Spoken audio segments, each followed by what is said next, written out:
નમસ્કાર ગુજરાત. આજે આપણે જોઈશું 24 માર્ચ 2024નું મોસ્ટ ઇમ્પોર્ટન્ટ કરંટ અફેર. તે પહેલાં ચેનલ ઉપર નવા હોય તો ચેનલને સબસ્ક્રાઈબ કરો. આ માહિતી તમને મજા આવે તો તમારા મિત્રો સુધી શેર કરો અને વિડીયોને લાઈક કરો. તાજેતરમાં વિશ્વ જળ દિવસ ક્યારે ઉજવવામાં આવે છે? તો કે 22 માસે આ દિવસ ઉજવવામાં આવે છે, વિશ્વ જળ દિવસ. તાજેતરમાં વિશ્વ જળ દિવસ 22 માસે ઉજવવામાં આવ્યો છે અને દર વર્ષે પણ 22 માસે જ ઉજવવામાં આવે છે. વિશ્વ જળ દિવસ દર વર્ષે 22 માસે ઉજવવામાં આવે છે. આ પ્રસંગે લોકોમાં તાજા પાણીનું મહત્વ અને ટકાઉ જળ વ્યવસ્થાની તકનીકોની જરૂરી અને જાગૃતિ ફેલાવવાનું છે. આની થીમ તો કે શાંતિ માટે પાણી. તો વિશ્વ જળ દિવસ 22 માર્ચે ઉજવવામાં આવે છે. ત્યારબાદ વર્લ્ડ વોટર ડે વર્ષ 1993માં પ્રથમ વખત ઉજવવામાં આવ્યો હતો. જેમાં એસડીજીમાં સ્વસ્થ પાણી અને સ્વસ્થ પ્રદાન કરવાના લક્ષ્ય નક્કી કરવામાં આવ્યા હતા. એસડીજી 100 ક્યાં વર્ષે યુએસ સલામત સ્વસ્થ પાણી પીવા અને સ્વચ્છતા અધિકાર માનવ અધિકાર તરીકે માન્યતા આપી હતી. તો કે 2010માંથી આને માન્યતા આપી. ત્યારબાદ બધીમાં ઉજવવામાં આવે છે વર્લ્ડ વોટર ડે. તો ખાસ કરીને યાદ રાખો 22 માર્ચે વર્લ્ડ વોટર ડે ઉજવવામાં આવે છે. ત્યારબાદ માર્ચ મહિનાના બધા જ દિવસોનું એકવાર રિવિઝન કરી લઈએ. હું તમને પ્રોમિસ આપું છું કે તમને આ દિવસો ક્યારેય નહીં ભૂલાય. 1 માર્ચે પણ વિડીયોમાં એન્ડ તક એટલે આખો વિડીયો જોવાનું આગ્રહ રાખવો. 1 માર્ચે શૂન્ય ભેદભાવ દિવસ અને વિશ્વ સિગ્રામ દિવસ. 3 માર્ચે તો કે વિશ્વ વન્યજીવ દિવસ અને વિશ્વ સુનાવણી દિવસ. 4 માર્ચે તો કે રાષ્ટ્રીય સુરક્ષા દિવસ અને વિશ્વ સ્થૂળતા દિવસ.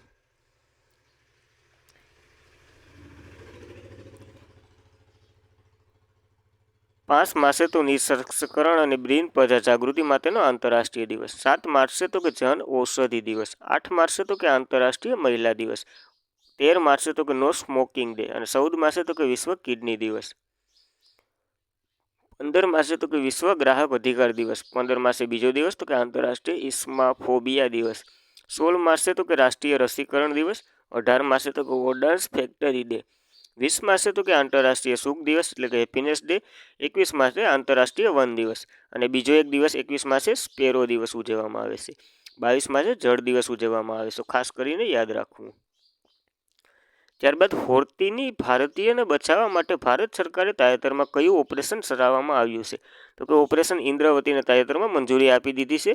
હોર્તીમાં ભારતીયોને બચાવવા માટે ભારત સરકારે તાજેતરમાં ઓપરેશન ઇન્દ્રાવતી ઓપરેશન શરૂ કર્યું છે. ઓપરેશન ઇન્દ્રાવતી ક્યાં શરૂ કર્યું છે? તો કે હોર્તીમાં. હોર્તીમાં શા માટે શરૂ કરવામાં આવ્યું છે? તો કે કરપ્શનોને લીધે ત્યાં આતંકવાદી હુમલાઓને વગેરે કરપ્શનોને લીધે હોર્તીમાં છે ને હુમલાઓ થાય છે. તો તેના લીધે ભારતીયોને બચાવવા માટે ઓપરેશન ઇન્દ્રાવતી શરૂ કર્યું છે. ખાલી એટલું યાદ રાખજો. હવે હોર્તી વિશે માહિતી લઈ લઈએ. તો કે કેપિટલ પ્લોટ ઓર પ્રિન્સ છે અને સલણ તો કે હોર્તી ગાંડ છે.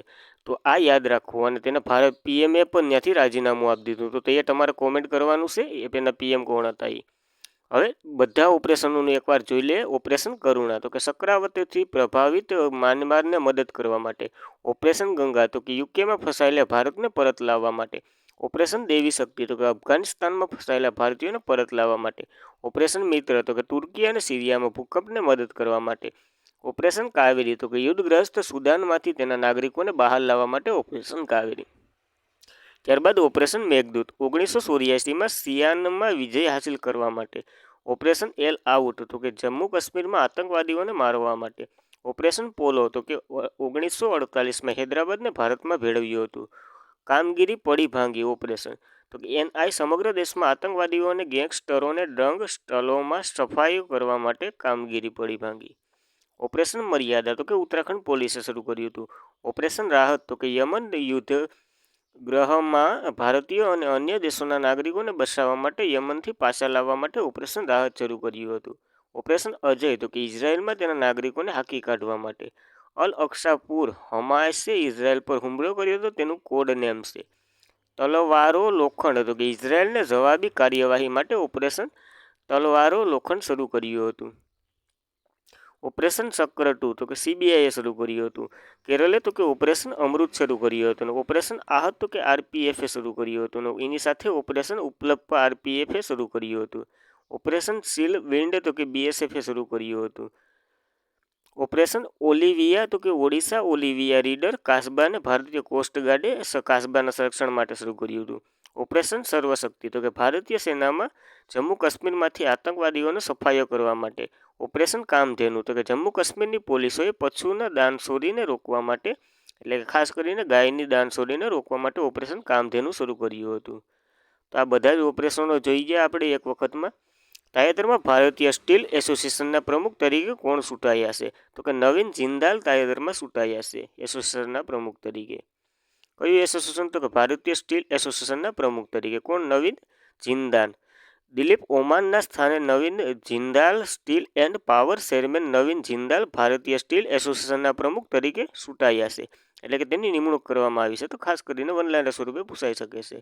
હવે ભારતીય સ્ટીલ એસોસિએશનની વાત કરીએ તો તેની સ્થાપના 2014માંથી હતી. તે સ્ટીલ ઉત્પાદક કંપનીની સર્વોચ્ચ સંસ્થા છે. સ્ટીલનું હેન્ડલિંગ કરે છે. એનું મુખ્ય મથક નવી દિલ્હીમાં આવેલું છે. ભારતે સૌપ્રથમ આધુનિક સ્ટીલ પ્લાન્ટ સ્થાપ્યો હતો ત્યાં તો કે જમશેદજી ટાટા દ્વારા 1907માં કરવામાં આવી હતી. હવે સ્ટીલ ટાટા સ્ટીલ તરીકે ઓળખાય છે. જમશેદજી ઝારખંડ બીજી 5 વર્ષીય યોજના એટલે કે 1956થી 61 દરમિયાન ભારત સરકારે જાહેર ક્ષેત્રમાં પ્રથમ સંકલિત સ્ટીલ પ્લાન્ટ શરૂ કર્યું હતું.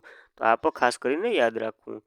હવે આ સ્ટીલ પ્લાન્ટો પહેલા જે 5 વર્ષીય યોજનામાં આવ્યા હતા તેના વિશે એક ચર્ચા લે તો કે રાઉરકેલા ઓડિશામાં જર્મનીના સહયોગથી સોવિયત સંઘની મદદથી ભિલાઈ છત્તીસગઢમાં સ્થાપવામાં આવ્યો હતો અને બ્રિટનની મદદથી દુર્ગાવતી પ્લાન્ટ પશ્ચિમ બંગાળમાં સ્થાપવામાં આવ્યો હતો. તો આ પ્રશ્ન પૂછાઈ પણ ગયા છે અને પૂછાવાની શક્યતા પણ છે. તો તમારે યાદ રાખવું.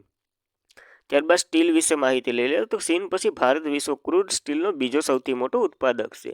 ભારત વિશ્વમાં સ્પોટ આયર્ન સૌથી મોટો ઉત્પાદક દેશ છે. ચીન અને યુનાઇટેડ સ્ટેટ્સ પછી ભારત વિશ્વ ફીડર સ્ટીલ ત્રીજો સૌથી મોટો ગ્રાહક છે. ભારતનો પ્રથમ સ્ટીલ રોડ ક્યાં બાંધવામાં આવ્યો હતો? તો ગુજરાત સુરત ખાતે બાંધવામાં આવ્યો હતો. સ્ટીલ મંત્રી જ્યોતિરાદિત્ય સિંધિયાએ જિંદાલ સ્ટેન્ટ લિમિટેડ હિસાર ખાતે બાંધકામની સ્થળનું ઉદ્ઘાટન કર્યું હતું. તો તે પણ ખાસ કરીને યાદ રાખવું. સ્ટીલ ક્ષેત્રે ભારતનું પ્રથમ ગ્રીન હાઇડ્રોજન પ્લાન્ટનું ઉદ્ઘાટન ક્યાં કરવામાં આવ્યું હતું?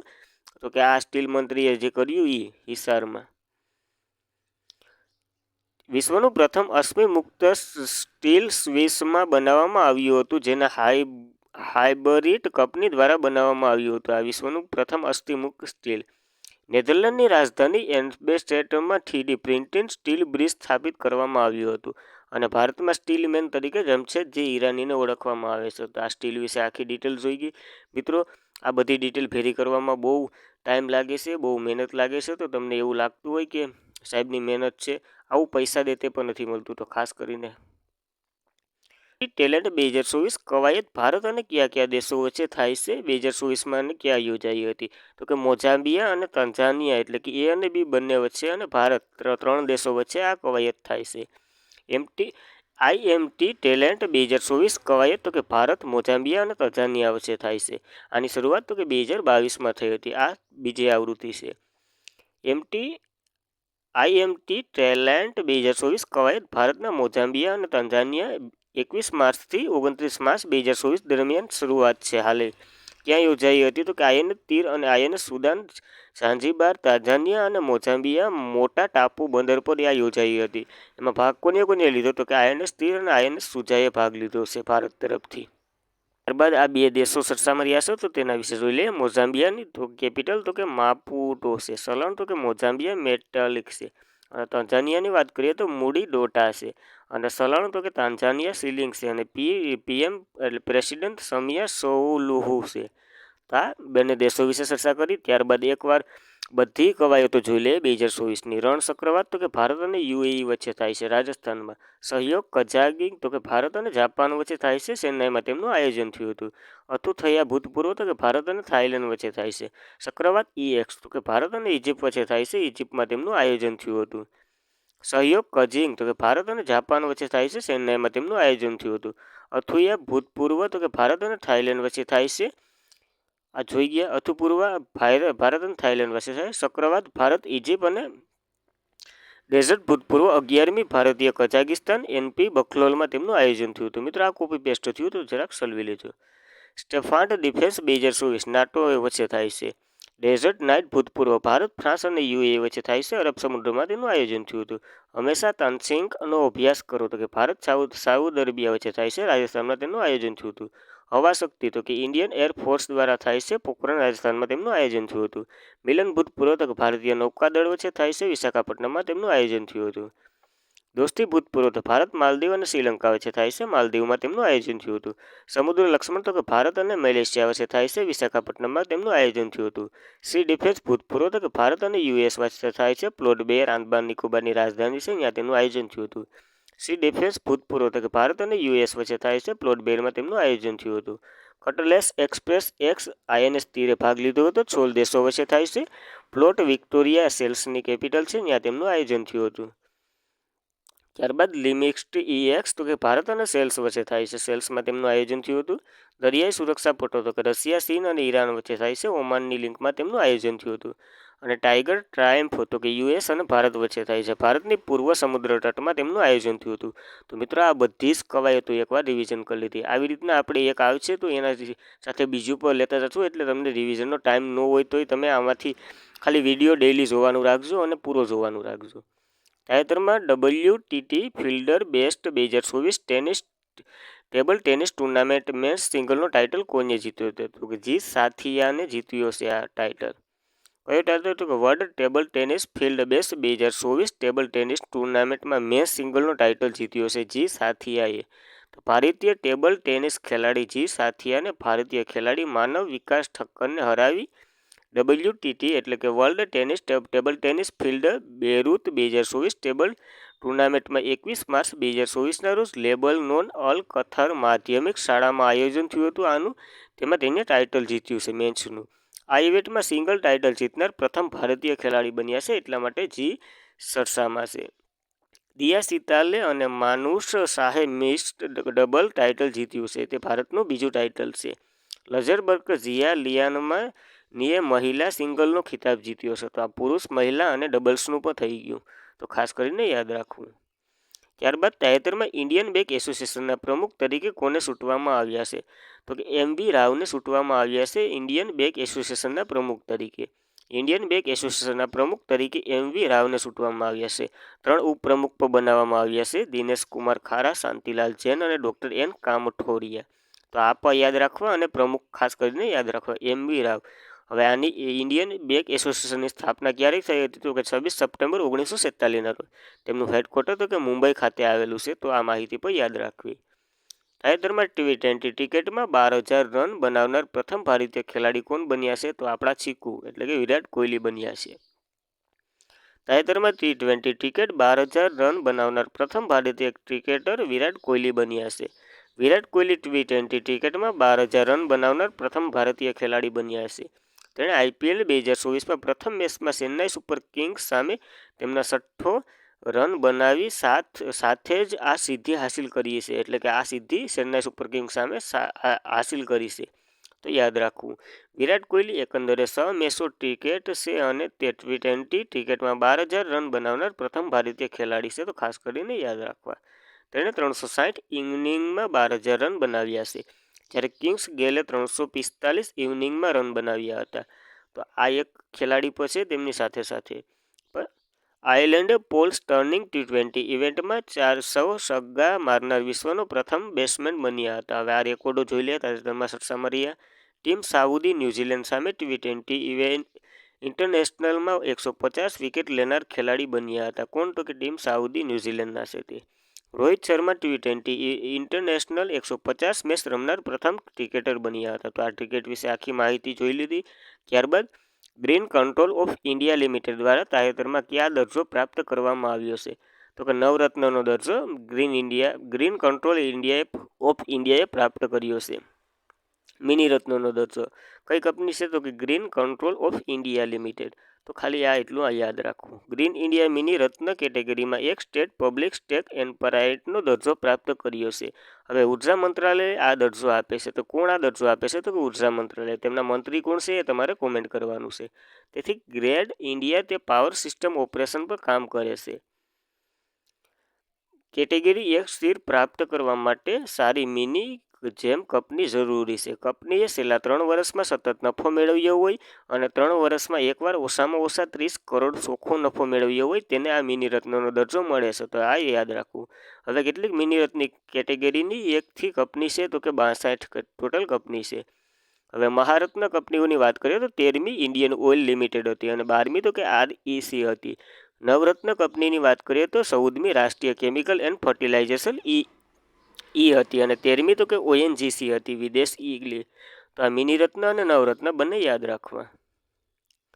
ત્યારબાદ પેરિસ ઓલિમ્પિકમાં ભારતના ધ્વજવાહક તરીકે કોણ બન્યા છે? તો કે શરદ કમળ બન્યા છે.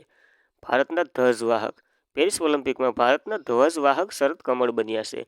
ટેબલ ટેનિસ ખેલાડી શરદ કમળ ખાસ કરીને ટેબલ ટેનિસ સાથે સંકળાયેલા છે. યાદ રાખજો, પ્રશ્ન હશે. કમલ પેરિસ ઓલિમ્પિક ઉદ્ઘાટનના સમારોહમાં ભારત ધ્વજવાહક બનાવવામાં આવ્યા છે. મહિલા બોક્સર MC મેરી કોમ ભારતીય ટીમ સેફ ધ મિશનના વડા બનાવવામાં આવ્યા હતા. શરદ કમલ ITTFના એથ્લેટ કમિશનરના સભ્ય બનનાર પ્રથમ ભારતીય ખેલાડી પણ છે. તો આ પણ યાદ રાખવું ને આ પણ યાદ રાખવું. શરદ કમળ boxing Nikhat Zareen 2022માં Commonwealth game બર્મિંગહામમાં ભારતના ધ્વજવાહક તરીકે હતા. હરમિનપ્રીત સિંહ અને લવલીન બરગોહન 2022માં 19મી એશિયન ગેમ્સના ઉદ્ઘાટનના સમારોહના ધ્વજવાહક હતા. તો આ બધા ધ્વજવાહકનું રિવિઝન પર થઈ જાય. સમાપન સમારોહમાં PVRG શેજવાન હતા. હવે TT પ્લેયર ભારતીયના તો કે શરદ કમળ એટલે કે ટેબલ ટેનિસ પ્લેયરની વાત કરીએ છીએ તો કે શરદ કમળ, મનીષા બત્રા, જી સાથિયાન, માનવ ઠક્કર, નયન જસવાલ, અર્ચના કામત. તો આ પણ યાદ રાખવું કારણ કે નામ આપી દે અને પછી કહે કે આ કઈ રમત સાથે સંકળાયેલા હતા. પેરિસ ઓલિમ્પિક તો એસોસિએશનના 33મી આવૃત્તિ છે. આ ક્યાં યોજાય? પેરિસમાં યોજાય છે. નવી રમતોનો સમાવેશ થયો છે થોડીક, તો ખાલી નજર કરી લઈએ. બેક ડાન્સિંગ, સ્પોર્ટ ક્લાઇમ્બિંગ અને સ્કોટ બોલ અને સર્ફિંગ. આ 4 નવી રમતો એડ થઈ છે નવી, તો ખાસ કરીને યાદ રાખવું. તાજેતરમાં કયો દેશ PM નરેન્દ્ર મોદીને ઓર્ડર ઓફ ધ ડક્સ ગ્લોપો એવોર્ડથી સન્માનિત કરશે? તો કે ભૂતાન કરશે આ એવોર્ડથી સન્માનિત. અટપટું નામ છે થોડું. તાજેતરમાં ભૂતાન દેશ PM નરેન્દ્ર મોદીને ઓર્ડર ઓફ ધ ડક ગ્લોપોન એવોર્ડથી સન્માનિત કરવામાં આવ્યા છે. 22 માર્ચ 2024ના રોજ ભૂતાનના રાજા જીમ્સ ખેસર નામગેલ વાંગસુકે ભૂતાન દિવસની મુલાકાતે વડાપ્રધાન નરેન્દ્ર મોદીને ઓર્ડર ઓફ ધ ડૂપ ઓફલોન એટલે ભૂતાનનો સર્વોચ્ચ નાગરિક સન્માન છે આ ઓર્ડર ઓફ ધ ડૂપ ગ્લોપ નરેન્દ્ર મોદીને આપવામાં આવ્યો છે. તો ખાસ કરીને યાદ રાખવું. આમ વડાપ્રધાન નરેન્દ્ર મોદી સર્વોચ્ચ ભૂતાન નાગરિક સન્માન પુરસ્કાર ઓર્ડર ઓફ ધ ડ્યુક મેળવનાર પ્રથમ વિદેશી નેતા બન્યા છે. તો ખાસ કરીને યાદ રાખવું, પ્રથમ વિદેશી નેતા પછી. ભૂતાનને ડુક યુલ તરીકે પણ ઓળખવામાં આવે છે. તેનો અર્થ થાય છે થંગડ ડેકની ભૂમિ. પારો એરપોર્ટ ભૂતાનમાં આવેલો છે અને ભૂતાન ભારતીય ચીન સાથે આંતરરાષ્ટ્રીય સરહદ પર વેસાયેલું છે. ભારત 4 રાજ્યો ભૂતાન વચ્ચે સરહદ બનાવે છે. આસામ, અરુણાચલ પ્રદેશ, પશ્ચિમ બંગાળ, સિક્કિમ ભૂતાન સાથે સરહદો વેસાયેલું છે. કેટલું ટોટલ કિલોમીટરની વાત કરીએ તો 699 કિલોમીટર છે. હવે ભૂતાન વિશે માહિતી લઈ લે. તેમનું કેપિટલ તો કે થિમ્પુ છે. ચલણ તો કે ભારતીય રૂપિયો પર હાલે છે અને ન્યુલી રૂંગમાં હાલે છે. તો આ ખાસ કરીને યાદ રાખવું. PM શેરીન ટેબેગો છે અને રાજા જીમ્સ ખેસર છે વાંગસુક. તો ખાસ કરીને યાદ રાખવું એટલું.